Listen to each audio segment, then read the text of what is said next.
ప్రభువైన యేసు క్రీస్తు నామములో మీ అందరికీ ఉదయకాలపు శుభాలు తెలియజేయుచున్నాను.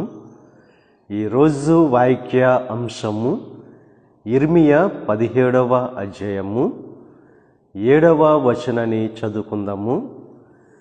యెహోవాను నమ్ముకొనువాడు ధన్యుడు, యెహోవా వానికి ఆశ్రయముగా ఉండును. ఈరోజు దేవుడు అద్భుతమైన వాక్యాన్ని మన యొక్క జీవితంలో అనుగ్రహిస్తున్నారు. ఎవరైతే దేవుణ్ణి నమ్ముకుంటారో వారు ధన్యులు, దేవుడు వారికి ఆశ్రయముగా ఉంటాడని చెప్పి ఈరోజు వాగ్దానం చేస్తున్నారు.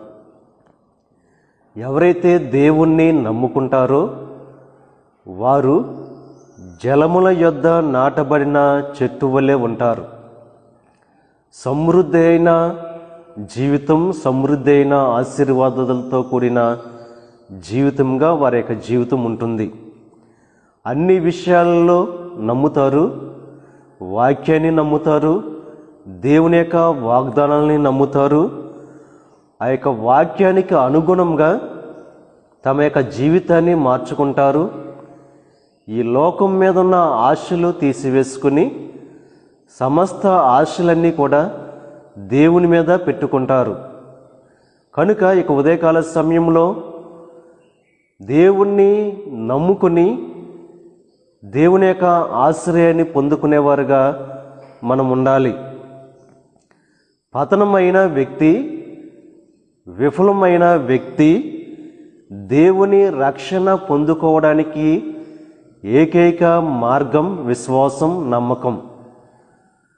స్వస్థత పొందుకోవడానికి ఏకైక మార్గం విశ్వాసం, నమ్మకం.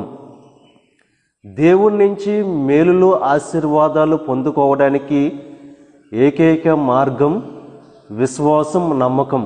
కనుక ఎవరైతే దేవుని మీద విశ్వాసం అనేది, నమ్మకం అనేది కలిగి ఉంటారో వారు దేవునికి ఇష్టలుగా ఉంటారు. ఆయనకు ఆనందం కలిగించేది ఏమిటంటే దేవుని మీద పూర్తిగా ఆధారపడి జీవించడం, వాక్యాన్ని విశ్వసించడం. మోక్షానికి మార్గం యేసు క్రీస్తుని నమ్మడం. ఇది దేవునికి ఆనందం కలిగించేది.